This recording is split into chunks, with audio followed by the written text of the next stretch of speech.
السلام عليكم ورحمة الله وبركاته.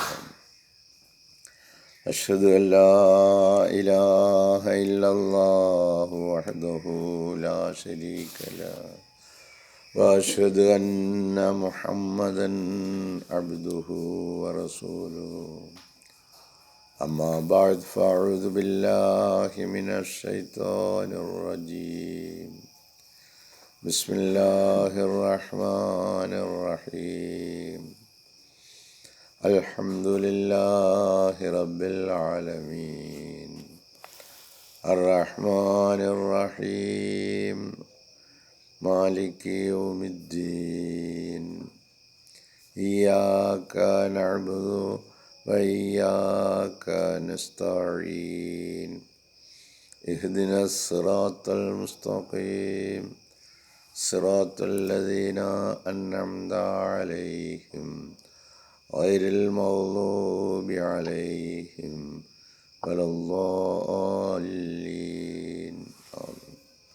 പ്രിയമുള്ള സഹോദരങ്ങളെ, നമ്മുടെ പ്രിയങ്കരായ ഇമാം ഹസ്രത്ത് ഖലീഫത്തുള്ള മുനീർ അഹമ്മദ് അസീം അയ്യദഹുല്ലാഹു തആല ബിനഫ്സിഹിൽ അസീസ് നമുക്ക് നൽകുന്ന വിശുദ്ധ ഖുർആൻ വിശദീകരണ പാഠങ്ങളിൽ സൂറ ബഖറയിലെ 261 വചനത്തിൽ ഇബ്രാഹിം നബി അലൈഹിസ്സലാം അള്ളാഹുവിനോട് ചോദിക്കുന്ന ചില ചോദ്യങ്ങളും അവയുടെ ഉത്തരങ്ങളുമാണ്. അതിൽ 4 പക്ഷികളുടെ കാര്യം പറയുന്നുണ്ട്. അവയെ നിന്നോട് ചേർത്ത് നിർത്തി ഇണക്കി അവയെ പറത്തി വിട്ടാൽ അവ നീ വിളിക്കുമ്പോൾ നിന്നിലേക്ക് അവ ധൃതിയിൽ പറന്ന് ഓടി വരും എന്നുള്ള ആ ഭാഗത്തിൻ്റെ വിശദീകരണമായിട്ട് 4 പക്ഷികളെക്കുറിച്ച് ഹസ്രത്ത് ഖലീഫത്തുള്ള നൽകുന്ന വിശദീകരണത്തിലേക്ക് നമ്മൾ പ്രവേശിക്കുകയാണ്. Thus, through the instructions about the 4 birds, 4 പക്ഷികളെ സംബന്ധിച്ചുള്ള നിർദ്ദേശങ്ങളിലൂടെ Allah indicated to him, അല്ലാഹു തആല അദ്ദേഹത്തിന് സൂചന നൽകുകയാണ്, that his successors, അദ്ദേഹത്തിൻ്റെ പിൻഗാമികളായ ആളുകൾ, അതായത് ഹിസ് ഫ്യൂച്ചർ ജനറേഷൻസ്, ഭാവിയിൽ വരുന്ന അദ്ദേഹത്തിൻ്റെ തലമുറയിൽപ്പെട്ട ആളുകൾ, will rice and fall 4 times, 4 സമയങ്ങളിൽ അവർ ആ സമുദായം ഉന്നതി പ്രാപിക്കുകയും 4 സമയങ്ങളിൽ അവർ അധോഗതിയിൽ അകപ്പെടുകയും ചെയ്യുന്നതാണ് എന്നും. They shall undergo these situations. അപ്പോൾ 4 അദ്ദേഹത്തിൻ്റെ തലമുറയിൽ 4 പ്രാവശ്യം ഔന്നത്യം ഉള്ളവരായി തീരുകയും 4 പ്രാവശ്യം അധോഗതിയിൽ അകപ്പെടുകയും ചെയ്യുന്നതാണ്. They shall undergo these situations at 4 distinct and separate times. ഭിന്നമായ വിവിധങ്ങളായ കാലയളവുകളിലായിരിക്കും അവർ ഇത്തരത്തിലുള്ള അവസ്ഥാവിശേഷങ്ങളെ നേരിടുന്നത്. അപ്പോൾ ഇബ്രാഹിം നബി അലൈഹി സ്വലാമിനെ തുടർന്ന് വരുന്ന ജനതയിൽ, അദ്ദേഹത്തിൻ്റെ അനുചരരിൽ, അദ്ദേഹത്തിൻ്റെ ആൾക്കാരിൽ 4 സന്ദർഭങ്ങളിൽ ഉയർച്ച ഉണ്ടാകുകയും 4 സന്ദർഭങ്ങളിൽ താഴ്ച സംഭവിക്കുകയും ചെയ്യുന്നതാണ് എന്നും, അത് വിവിധ കാലങ്ങളിലായിരിക്കും അത് സംഭവിക്കുകയെന്നും ആണ് നമുക്ക് ഇത് സംബന്ധമായിട്ട് നൽകുന്ന വിശദീകരണം. ആഫ്റ്റർ ഡെസ്പെയർ, നിരാശയ്ക്ക് ശേഷം, ദർ ഈസ് ആൾവേസ് ഹോപ്പ്, നമുക്കൊരു പ്രതീക്ഷ വരും. നമ്മളെല്ലാ നിലയിലും നിരാശപ്പെട്ട് കഴിയുമ്പോൾ ആ നിരാശയുടെ പിന്നീട് ഒരു പ്രതീക്ഷ. And Allah wanted to show Ibrahim അലൈഹിസ്സലാം, അള്ളാഹു താല ഇബ്രാഹിം നബി അലൈഹിസ്സലാമിന് അത് കാണിച്ചു കൊടുക്കുവാൻ ആഗ്രഹിക്കുകയാണ്. ദാറ്റ് കം വാട്ട് മേ, എന്ത് തന്നെയായാലും, he shall never break his promise to him, Allahu താല ഇബ്രാഹിം നബി അലൈഹിസ്സലാമിനോട് ചെയ്തിട്ടുള്ള വാഗ്ദാനം ലംഘിക്കുകയില്ല. തീർച്ചയായിട്ടും അത് അങ്ങനെ തന്നെ സംഭവിക്കും. For when his people will leave faith, അദ്ദേഹത്തിൻ്റെ ജനത, അദ്ദേഹത്തിൻ്റെ ആൾക്കാർ ഈ വിശ്വാസത്തെ കൈയൊഴിയുമ്പോൾ, when his people will leave faith for the temporal attractions of this world, ഈ ലോകത്തിലെ താൽക്കാലികമായ ആകർഷണ വലയങ്ങളിൽ അകപ്പെട്ട് അവരുടെ വിശ്വാസത്തെ അവർ പരിത്യജിക്കുമ്പോൾ നാം മനസ്സിലാക്കേണ്ട വളരെ പ്രധാനപ്പെട്ട ഒരു കാര്യത്തിലേക്കാണ് നമ്മൾ ഖലീഫത്തുള്ള വിരൽ ചൂണ്ടുന്നത്. ഇഹലോകത്തിലുള്ള താൽക്കാലികമായ സുഖസൗകര്യങ്ങളും സുഖഭോഗ വസ്തുക്കളും സുഖഭോഗ അവസ്ഥകളും കണ്ടുകൊണ്ട് നമ്മൾ നമ്മുടെ മൂല്യവത്തായ ഇസ്ലാമിനെ, ഖുർആൻ ഷരീഫിനെ, റസൂലുള്ളാഹിയുടെ സുന്നത്തിനെ, ആ ചര്യയെ നമ്മൾ അവഗണിക്കുകയാണ്. ഇന്ന് ഇസ്ലാമിൻ്റെ പേരിൽ നടത്തപ്പെടുന്ന അനേകം കാര്യങ്ങൾ ബിദ്അത്തായ കാര്യങ്ങളാണെന്നും ഇത്തരത്തിൽ ആന്തോന്നി നടത്തുന്ന ഇത്തരത്തിലുള്ള അനാവശ്യ കാര്യങ്ങളിലേക്ക് അകപ്പെട്ടു പോയി നമ്മളും ആകർഷണ വലയത്തിൽ അകപ്പെട്ട് അവർ നമ്മൾ നോക്കുമ്പം നമ്മുടെ സമൂഹത്തിലെ വലിയ വലിയ ആൾക്കാരായിട്ടാണ് നമ്മൾ കാണുന്നത്. പക്ഷേ അവർ ചെയ്യുന്ന പ്രവർത്തനങ്ങൾ അള്ളാഹുവിൻ്റെയും അവൻ്റെ റസൂൽ സല്ലല്ലാഹു അലൈഹി വസല്ലമ മാനവകുലത്തിന് സമ്മാനിച്ച സുന്ദരമായ അധ്യാപനവും അനുസരിച്ചാണോ എന്ന് നോക്കുവാനുള്ള കഴിവ് പോലും നഷ്ടപ്പെട്ട ഒരു ജനതയായി നമ്മൾ അധപ്പതിച്ചു പോയിരിക്കുന്നു. ഹസ്രത്ത് ഖലീഫത്തുള്ള പറയുന്നു, ഇത് ഇബ്രാഹിം നബി അലൈഹി സ്വലാമിൻ്റെ കാര്യം എടുത്തു വെച്ചുകൊണ്ടാണ് പറയുന്നത്. ആ ഇബ്രാഹിം നബി അലൈഹി സ്വലാം ആരായിരുന്നു എന്ന് രണ്ട് വിഭാഗങ്ങളിലൂടെ അല്ലാഹു തആല അദ്ദേഹത്തിന് വാഗ്ദാനം കൊടുത്തതാണ്, നിൻ്റെ സന്തതികളെ ഞാൻ ഭൂമുഖത്ത് നിലനിർത്തും എന്നുള്ളത്. അങ്ങനെ കാലചക്രം മുന്നോട്ട് പോയപ്പോൾ ഇഹലോകത്തിലെ ആകർഷണങ്ങൾ കണ്ട് താൽക്കാലികമായ ഈ ആകർഷണ വലയത്തിൽ അകപ്പെട്ടിട്ട് ഈ ദീനിനെ അവർ കൈയൊഴിഞ്ഞു. When will leave faith for the temporal attractions of this world. ഈ ലോകത്തിലെ താൽക്കാലികമായ ആകർഷണങ്ങളിൽ കണ്ട് നിങ്ങളുടെ മൂല്യവത്തായ നിങ്ങളുടെ വിശ്വാസത്തെ പരിത്യജിക്കുമ്പോൾ then he shall manifest himself again and again through his chosen ones. അപ്പോൾ അല്ലാഹു തആല എന്ത് ചെയ്യും? വീണ്ടും വീണ്ടും അല്ലാഹു തആല അവൻ്റെ ദൂതന്മാരെ തിരഞ്ഞെടുത്തയക്കും. അവനുദ്ദേശിക്കുന്നവരെ ദൂതന്മാരായി ഉയർത്തി അവരിലേക്ക് ബോധനം നൽകുന്നതിന് വേണ്ടി അവർ മുഴുവൻ ഫ്രം എമംഗ് ഹിസ് പ്രോജനി, അദ്ദേഹത്തിൻ്റെ സന്താന പരമ്പരയിൽ നിന്ന്, to bring back the spirituality dead to life, മരണപ്പെട്ടു പോയ ആത്മീയതയെ വീണ്ടും ജീവിപ്പിക്കുന്നതിന് വേണ്ടി ഇഹലോകത്തിലുള്ള ഈ താൽക്കാലിക ആകർഷണങ്ങളിൽ അകപ്പെട്ടു പോയ നമ്മളെ വീണ്ടും ജീവിപ്പിച്ച് കൊണ്ടുവരുന്നതിന് വേണ്ടി അല്ലാഹു തആല അദ്ദേഹത്തിൻ്റെ സന്തതികളിൽ നിന്ന് വീണ്ടും വീണ്ടും പ്രവാചകന്മാരെ കൊണ്ടുവരുന്നതാണ്. എന്തിനാണ്? ആത്മീയമായി നഷ്ടപ്പെട്ടു പോയ അവരെ വീണ്ടും ജീവിതത്തിലേക്ക്, ആത്മീയ ജീവിതത്തിലേക്ക് കൊണ്ടുവരുന്നതിനായി. We have come to witness the facts. ഈ കാര്യങ്ങൾ, ഈ വസ്തുതകൾ നമ്മൾ സാക്ഷ്യം വഹിച്ചതാണ്. In the excellences of favours which Allah bestowed upon the progeny of Ibrahim അലൈഹിസ്സലാം. ഇബ്രാഹിം അലൈഹിസ്സലാമിൻ്റെ സന്താന പരമ്പരകളിൽ അല്ലാഹു തആല നൽകിയ അവൻ്റെ അനുഗ്രഹങ്ങളുടെ മഹിമകൾ നമ്മൾ നോക്കിക്കണ്ടവരാണ്, കണ്ടു മനസ്സിലാക്കിയവരാണ്. ചരിത്രം നമ്മുടെ മുമ്പിൽ അതിന് സാക്ഷ്യം പറഞ്ഞുകൊണ്ട് നിൽക്കുന്നുണ്ട്. ഇബ്രാഹിം നബി അലൈഹി സ്വലാമിൻ്റെ സന്താന പരമ്പരകളിലൂടെ സംഭവിച്ച അധപതനങ്ങളും അതുപോലെ ഉയർച്ചയും. Through his second son Ishaq അലൈഹി സ്വലാം, അദ്ദേഹത്തിൻ്റെ രണ്ടാമത്തെ പുത്രനായ ഇസ്ഹാഖ് അലൈഹി സ്വലാമിലൂടെ where prophets came over and over again. ഇസ്ഹാക്കിലൂടെ അദ്ദേഹത്തിൻ്റെ രണ്ടാമത്തെ പുത്രനായിരുന്നു ഇസ്ഹാഖ് നബി അലൈഹി സ്വലാം. ആ പുത്രനിലൂടെ വീണ്ടും വീണ്ടും അല്ലാഹു തആല പ്രവാചകന്മാരെ അയച്ചുകൊണ്ടേയിരുന്നു. അത് ഖുർആൻ പറഞ്ഞത് ഖഫൈനാ മിൻ ബഅദിഹി റുസുൽ. അദ്ദേഹത്തിന് ശേഷം പ്രവാചകന്മാരുടെ ഒരു ശൃംഖല തന്നെ അദ്ദേഹം പുറപ്പെടുവിക്കുകയുണ്ടായിരുന്നു.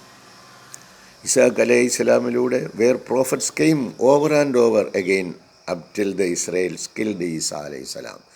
ഈസ അലൈഹി സ്വലാമെ കൊല്ലാൻ അവർ ശ്രമിച്ചു. കൊല്ലാൻ ക്രൂശിൽ കയറ്റുന്നത് വരെ ആ ഇസ്ഹാഖ് നബി അലൈഹി സ്വലാമിൻ്റെ അദ്ദേഹത്തിൻ്റെ രണ്ടാമത്തെ പുത്രനിലൂടെ പ്രവാചകന്മാരുടെ ശൃംഖല തന്നെ അല്ലാഹു തആല നൽകി. കാരണം ഈ ജനതയെ നന്നാക്കുന്നതിനായിട്ട്. അപ്പോൾ അവസാനം എന്ത്? വെൻ ദേ ക്രൂസിഫൈഡ് ഹിം, അവസാനം ഈസ അലൈഹി സ്വലാമെ, ഇസ്ഹാഖ് നബിയുടെ സന്താന പരമ്പരയിലൂടെ വന്ന അവസാനത്തെ പ്രവാചകനായ ഈസ അലൈഹി സ്വലാമെ അവർ കുരിശിലേറ്റുകയും ഓൺ ദ ക്രോസ്, അത് അവർ കുരിശിൽ കയറ്റി. ദ എക്സ്ട്രീം ഓഫ് ആൾ പേഴ്സിക്യൂഷൻസ്, ഒരുപാട് പീഡനങ്ങൾ ഏൽപ്പിച്ച ഒരു ജനതയായിരുന്നു ഇസ്രായേലികൾ. എന്നിട്ട് അവരുടെ ആ പീഡനങ്ങളുടെ ഏറ്റവും പാരമ്യതയിലെത്തി അള്ളാഹു തആല അയച്ച ആ ദൂതനെ കൊല്ലുക എന്നുള്ള തീരുമാനത്തിൽ അങ്ങനെ അവർ ക്രൂശിൽ കയറ്റി കൊല്ലാൻ ശ്രമിച്ചു. പക്ഷേ അവിടെയും നമ്മൾ മനസ്സിലാക്കേണ്ട കാര്യം, അവർക്ക് അള്ളാഹു തആല കുരിശിൽ വെച്ച ഈസാ അലൈഹിസ്സലാം മരണപ്പെട്ടതായി തോന്നുക മാത്രമാണ് ചെയ്തത്. അള്ളാഹു തആല എന്തുദ്ദേശത്തോടു കൂടി ഒരു പ്രവാചകനെ നിയോഗിക്കുന്നുവോ ആ ഉദ്ദേശം സാക്ഷാത്കരിക്കാതെ ആ മിഷൻ അവസാനിപ്പിക്കുകയില്ല. Even though Allah caused not Isa അലൈഹിസ്സലാം ടു ഡൈ, അള്ളാഹു തആല ഈസാ അലൈഹിസ്സലാമിനെ ക്രൂശിൽ മരിക്കുവാൻ അനുവദിച്ചില്ല. ആൻഡ് മെയ്ഡ് ഹിം ലീവ്, അദ്ദേഹത്തെ ജീവിപ്പിക്കുകയോ. അവർ ഈസാ അലൈഹിസ്സലാം കുരിശിൽ മരിച്ചതായി അവർക്ക് അനുഭവപ്പെട്ടു, എന്നാൽ അദ്ദേഹത്തിൻ്റെ ബോധം നഷ്ടപ്പെടുക മാത്രമാണ് ഉണ്ടായതെന്നും ചരിത്രം അതിനെല്ലാം സാക്ഷ്യവുമാണ്. To achieve his mission to the lost sheep of Israel, ഇസ്രായേലിലെ കാണാതെ പോയ ആടുകളെ, അതായത് അദ്ദേഹത്തിൻ്റെ ശിഷ്യരായ ആളുകളെ കണ്ടെത്തുന്നതിന് വേണ്ടി ഉള്ളതായിരുന്നു അദ്ദേഹത്തിൻ്റെ ദൗത്യം. ആ ദൗത്യം പൂർത്തീകരിക്കുന്നതിനായി അദ്ദേഹം ആ കുരിശ് സംഭവത്തിൽ നിന്നും രക്ഷപ്പെട്ട് അവിടെ നിന്നും പോകുന്നുണ്ട്. Yet his wrath knew no bounds, എന്നാൽ അള്ളാഹുവിൻ്റെ ക്രോധം പരിധിയില്ലാത്ത നിലയിൽ ഇസ്രായേലികൾ പിന്നീട് തിരിച്ചറിഞ്ഞു. അവരെ ഭൂമുഖത്തു തന്നെ ഉന്മൂലനം ചെയ്യുന്നതിന് വേണ്ടിയുള്ള എല്ലാ നടപടികളും നമുക്കറിയാം. കൂട്ടക്കൊല നടത്തപ്പെട്ട ജൂതന്മാരുടെ സംഖ്യ എത്ര ആയിരുന്നു എന്ന്. അത് ഹിറ്റ്ലറുടെ കാലഘട്ടങ്ങളിൽ നടന്ന നരനായാട്ട് നടത്തപ്പെട്ടു. അങ്ങനെ ദേശമില്ലാതെ രാജ്യം നഷ്ടപ്പെട്ട്, അധികാരം നഷ്ടപ്പെട്ട്, സ്ഥാനമാനങ്ങൾ പോയി, ജീവിക്കുവാൻ പോലും അനുവദിക്കാത്ത നിലയിലുള്ള കൂട്ടക്കൊല നടന്ന സംഭവങ്ങളൊക്കെ നമുക്കറിയാം. പ്രവാചകന്മാരെയും പ്രവാചകൻ നിയോഗിതരായ ആളുകളെ അപമാനിക്കുകയും അവർക്ക് സഹായ ഉപാധികൾ ചെയ്യേണ്ടതിന് പകരം അവരെ നിഗ്രഹിക്കുവാൻ ശ്രമിക്കുകയും ചെയ്യുന്ന ജനത നേരിടേണ്ടി വരുന്ന ദുരന്തത്തെക്കുറിച്ചാണ് ഹസ്രത്ത് ഖലീഫത്തുള്ള ഇവിടെ ഓർമ്മപ്പെടുത്തുന്നത്. ഇതുപോലെ ഇസ്രയേലിൽ ജനത എന്തെല്ലാം പ്രവർത്തിച്ചുവോ അതുപോലെ എല്ലാം എൻ്റെ ജനതയിലും ഉണ്ടാകുമെന്ന് റസൂൽ സല്ലല്ലാഹു അലൈഹി വസല്ലമ പ്രവചനം ചെയ്തതാണ്. ഇന്ന ബനി ഇസ്രായേൽ തഫറഖത്ത് അലാ സിന്തൈനി വസബഈന മില്ല, ഈ ബനി ഇസ്രായേലുകൾ 72 വിഭാഗമായി പിരിഞ്ഞു. വതഫ്തരിക്കു ഉമ്മത്തി അലാ സലാസിൻ വസബഈന മില്ല, എൻ്റെ ഉമ്മത്തികൾ 73 വിഭാഗമായി പിരിഞ്ഞു. അപ്പോൾ അവരെന്തൊക്കെ ചെയ്തോ, എന്തൊക്കെ ദുഷ്ടതരങ്ങൾ ചെയ്തോ അതെല്ലാം അവർ ഈ സമുദായത്തിലും ചെയ്യും. ഈ സമുദായത്തിൽ അല്ലാഹു തആല ഓരോ നൂറ്റാണ്ടിലും അള്ളാഹുവിൻ്റെ ദീൻ പഠിപ്പിക്കാൻ വേണ്ടി ആളെ വിടുമെന്ന് വ്യക്തമായി പറഞ്ഞതാണ്. അത് അന്ന് മുതൽ ഇന്ന് വരെ 14 നൂറ്റാണ്ട് പിന്നിട്ട് 15-ാം നൂറ്റാണ്ടിലൂടെ നമ്മൾ കടന്നു. ഇന്നും അത് സംഭവിച്ചു. He removed the blessings of prophethood, അങ്ങനെ ഈസാ അലൈഹിസ്സലാമെ അവർ വധിക്കുവാൻ, അവർ ക്രൂശിൽ കയറ്റിക്കൊല്ലുവാൻ ശ്രമിച്ചതോടെ he removed the blessings of prophethood, പ്രവാചകത്വം എന്ന അനുഗ്രഹങ്ങൾ ആ സമൂഹത്തിൽ നിന്നും അദ്ദേഹം അല്ലാഹു തആല നീക്കം ചെയ്തു. From the Israels and gave it to the Ismails, എന്നിട്ട് ഇസ്മായിൽ സന്തതി പരമ്പരയിലേക്ക് മാറ്റം ചെയ്യുകയുണ്ടായി. Thus never once breaking his promise to his Khalil. എന്നാൽ അല്ലാഹു തആലയുടെ ഖലീലായ ഇബ്രാഹിം നബി അലൈഹിസ്സലാമിനോട് അല്ലാഹു തആല ചെയ്ത വാഗ്ദാനം ഒരിക്കലും ലംഘിച്ചിട്ടില്ല. അല്ലാഹു തആല നിൻ്റെ സന്തതികളിൽ നിന്ന് എന്ന് വാഗ്ദാനം ചെയ്തതനുസരിച്ച് ഇസ്ഹാക്ക് സന്താന പരമ്പരയിലൂടെ വന്നതിനെ അവസാനിപ്പിച്ചിട്ട് ഇസ്മായിൽ അലൈഹിസ്സലാമിൻ്റെ, അദ്ദേഹത്തിൻ്റെ ആദ്യപുത്രനാണ്, പ്രഥമപുത്രനായ ഇസ്മായിൽ നബി അലൈഹിസ്സലാമിൻ്റെ സന്താന പരമ്പരയിലൂടെ was the first son of Ibrahim. Ismail was the first son of Ibrahim അലൈഹിസ്സലാം. ഇബ്രാഹിം അലൈഹിസ്സലാമിൻ്റെ പ്രഥമ പുത്രനായിരുന്നു ഇസ്മായിൽ നബി. ദ പ്രോമിസ്ഡ് സൺ, അദ്ദേഹം വാഗ്ദാനം ചെയ്യപ്പെട്ട ഒരു പുത്രനായിരുന്നു. And it in his progeny. അങ്ങനെ ഇസ്മായിൽ നബി അലൈഹിസ്സലാമിൻ്റെ സന്താന പരമ്പരയിലൂടെ that the best of all prophets, പ്രവാചക ശ്രേഷ്ഠനായ ദ സീൽ ഓഫ് പ്രോഫറ്റ്ഹുഡ്, ഖാത്തമുൻ നബീനായ മുഹമ്മദ് മുസ്തഫ സല്ലല്ലാഹു അലൈഹി വസല്ലമ വാസ് ബോൺ, ജനിക്കപ്പെട്ടത് അതിലൂടെയാണ്. അപ്പോൾ ഇബ്രാഹിം നബി അലൈഹിസ്സലാമിൻ്റെ ആദ്യപുത്രനായ ഇസ്മായിൽ നബിയുടെ സന്താന പരമ്പരയിലൂടെ ലോകോത്തര പ്രസിദ്ധനായ മുഹമ്മദ് മുസ്തഫ സല്ലല്ലാഹു അലൈഹി വസല്ലമ, മാനവകുല രക്ഷകനായ മുഹമ്മദ് മുസ്തഫ സല്ലല്ലാഹു അലൈഹി വസല്ലമ ഇസ്ലാമിൻ്റെ പരിപൂർണമായ പൂർത്തീകരണവുമായി ലോകത്ത് was born four all future generations. തുടർന്ന് വരുന്ന സമസ്ത ജനതയ്ക്കുമായിട്ട് ഇസ്ലാമിന് മതമായി നൽകുന്നതിനായിട്ട് ഇസ്മായിൽ നബി അലൈഹി സ്വലാമിൻ്റെ സന്താന പരമ്പരയിലൂടെ മുഹമ്മദ് മുസ്തഫ സല്ലല്ലാഹു അലൈഹി വസല്ലമയെക്കുറിച്ച് മുൻകാല പ്രവാചകന്മാരെല്ലാം പ്രവചനം ചെയ്തതനുസരിച്ച് ആ ദൗത്യം പൂർത്തിയാകുകയും ലോകത്തെ ഇസ്ലാം അപ്രകാരം സമ്പൂർണ്ണതയിലെത്തുകയും ചെയ്തു. ഈ സമ്പൂർണ്ണ മതത്തെ ഒരിക്കലും കളങ്കമുറ്റതാക്കുവാൻ അല്ലാഹു തആല അനുവദിക്കില്ല. അതിൻ്റെ യഥാർത്ഥമായ അന്തസ്സത്തെ കാത്തു സൂക്ഷിക്കുന്നതിന് വേണ്ടി ഓരോ നൂറ്റാണ്ടിലും അല്ലാഹു തആല മുഹീദ്ദീൻ ഷെയ്ഖുമാരെ വിട്ട്, അത് ഒരാളായാലും 9 പേരായാലും അത്തരത്തിലുള്ള ആളുകളെ, യഥാർത്ഥ ഇസ്ലാമിൻ്റെ പ്രതിനിധികളെ ലോകത്ത് സ്ഥാപിക്കുക തന്നെ ചെയ്യും. അത് അന്ത്യനാൾ വരെ തുടരുന്നതാണ് എന്നും റസൂൽ സല്ലല്ലാഹു അലൈഹി വസല്ലമ പ്രവചനം ചെയ്തിട്ടുള്ളതാണ്.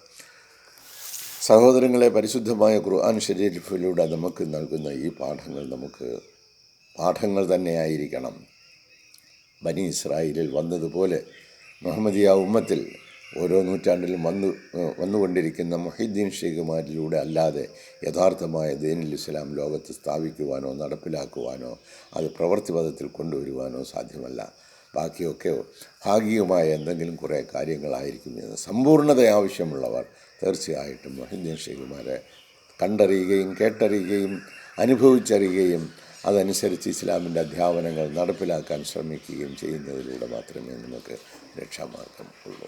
ഈ പരിശുദ്ധമായ റമളാൻ മാസത്തിൽ ഈ പരിശുദ്ധമായ ഖുർആൻ ഷരീഫിലൂടെ നമുക്ക് നൽകുന്ന വിശദീകരണങ്ങളും പാഠങ്ങളും ഉൾക്കൊണ്ടുകൊണ്ട് നമ്മുടെ ദിനരാത്രങ്ങളെ അള്ളാഹുവിൻ്റെ തൃപ്തി കരസ്ഥമാക്കുന്നതിനായി നമ്മൾ പ്രവൃത്തിപഥത്തിൽ കൊണ്ടുവരിക. തീർച്ചയായിട്ടും 2 കാര്യം ചെയ്യാതെ 3ാമത്തെ കാര്യം ചെയ്യുവാൻ ഇഷ്ടപ്പെടാതിരുന്ന ഉസ്മാൻ ഇബ്നു അഫ്ഫാൻ റളിയല്ലാഹു തആല അൻഹുവിൻ്റെ ജീവിതത്തെ നമ്മൾ തീർച്ചയായിട്ടും നോക്കിക്കാണേണ്ടത് തന്നെയാണ്. അദ്ദേഹത്തിൻ്റെ ഒരു ദിനം കടന്നു പോകുന്നത് അദ്ദേഹം ഇഷ്ടപ്പെടാത്ത ഒരു ദിനമായിരുന്നു. ഓരോ ദിനവും അദ്ദേഹം പാവപ്പെട്ട ആളുകൾക്ക് ഭക്ഷണം കൊടുക്കുകയും അതിനുശേഷം വസ്ത്രമില്ലാത്തവർക്ക് വസ്ത്രം കൊണ്ടെത്തിക്കുകയും ചെയ്ത് അതിനുശേഷം അല്ലാഹു തആലയുടെ മുമ്പിൽ സുജൂദിൽ കിടക്കുകയും ചെയ്യുന്ന ഒരു അവസ്ഥാവിശേഷമായിരുന്നു. അതാണ് ദീൻ. നമ്മൾ പ്രവർത്തിക്കുകയും എന്നിട്ട് ഇവിടെ ഇപ്പോൾ പ്രവൃത്തിയില്ലാത്ത സുജൂദുകൾ മാത്രമാണ് ആളുകൾ കാണിക്കുന്ന നാടകങ്ങൾ. അതുകൊണ്ട് അള്ളാഹുവിൻ്റെ സൃഷ്ടികളോട് അങ്ങേയറ്റത്തെ ആദരവും ബഹുമാനവും കാണിച്ച് അവർക്ക് വേണ്ടുന്ന സേവനങ്ങൾ ചെയ്തുകൊണ്ട് അവർക്ക് വേണ്ടുന്ന സഹായോപാധികൾ നൽകിക്കൊണ്ട് അവർക്കുള്ള സേവനം നൽകുന്നത് അള്ളാഹുവിൻ്റെ പക്കൽ അതിമഹത്തായ പ്രതിഫലം ലഭിക്കുന്ന കാര്യമാണ്.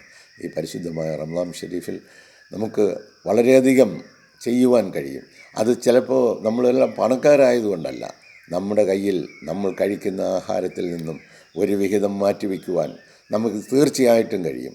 ആ വിഹിതം മാറ്റിവെച്ചുകൊണ്ട് അത് സദക്കാ രൂപത്തിൽ അത് ആവശ്യമായ ആളുകളിലേക്ക് എത്തിക്കുന്നതിന് വേണ്ടിയുള്ള ഒരു സംവിധാനം ഒരുക്കിയിട്ടുണ്ട്. അത് എത്തിക്കേണ്ടടുത്ത് എത്തിക്കുവാൻ ശ്രമിക്കുന്നവർക്ക് ആ എത്തേണ്ട സ്ഥലങ്ങളിൽ എത്തേണ്ടതുണ്ട് എന്ന് അറിയിക്കുകയാണെങ്കിൽ അത്തരത്തിലുള്ള ആളുകളിലേക്ക് ഈ സഹായ ഹസ്തങ്ങൾ നമുക്ക് ചെറിയ നിലയിൽ നീട്ടുവാൻ കഴിയും. അതിനെ വിപുലപ്പെടുത്തുവാനും സാധിക്കും. അല്ലാഹു സുബ്ഹാനഹു വ തആല ഏറ്റവും ഉത്തമമായ ഇത്തരം പ്രവർത്തനങ്ങൾ ചെയ്യുവാൻ ഉള്ള തൗഫീക്ക് നൽകട്ടെ. നാളെ വരുന്ന പുതിയ വചനത്തിൽ 262-ാം വചനത്തിൽ അള്ളാഹുവിൻ്റെ വഴിയിൽ ചെലവഴിക്കുന്നത് സംബന്ധമായിട്ടുള്ള വളരെ മനോഹരമായ ഒരു വിശുദ്ധ ഖുർആൻ വചനവും അല്ലാഹു തആലയുടെ ദൂതൻ നൽകുന്ന അതിമനോഹരമായ വിശദീകരണവും അല്ലാഹു തൗഫീഖ് ചെയ്യുകയാണെങ്കിൽ നാളത്തെ പ്രഭാതത്തിൽ നമുക്ക് അതുമായി മുന്നോട്ട് പോകാം. ഈ പരിശുദ്ധമായ റമളാൻ മാസത്തിൽ അള്ളാഹുവിൻ്റെ തൃപ്തി കരസ്ഥമാക്കിക്കൊണ്ട് നമ്മുടെ പാപമെല്ലാം മോചനം ലഭിച്ച് നമ്മൾ പരിശുദ്ധരായി അള്ളാഹുവിൻ്റെ തിരുമുമ്പിലേക്ക് കടന്നു പോകാൻ പര്യാപ്തമായ നിലയിലുള്ള പ്രവർത്തനങ്ങളിൽ ഏർപ്പെടുവാൻ വളരെ വിനീതമായി അപേക്ഷിച്ചുകൊണ്ട് എന്നോടും നിങ്ങളോടും അത് ഉപദേശിച്ചുകൊണ്ട് ഞാൻ ഈ വാക്കുകളിലൂടെ അവസാനിപ്പിക്കട്ടെ. ജസാക്കുമുല്ലാഹ് അഹ്സനുൽ ജസാ. അസ്സലാമു അലൈക്കും വറഹ്മത്തുള്ളാഹി വബറകാതുഹു.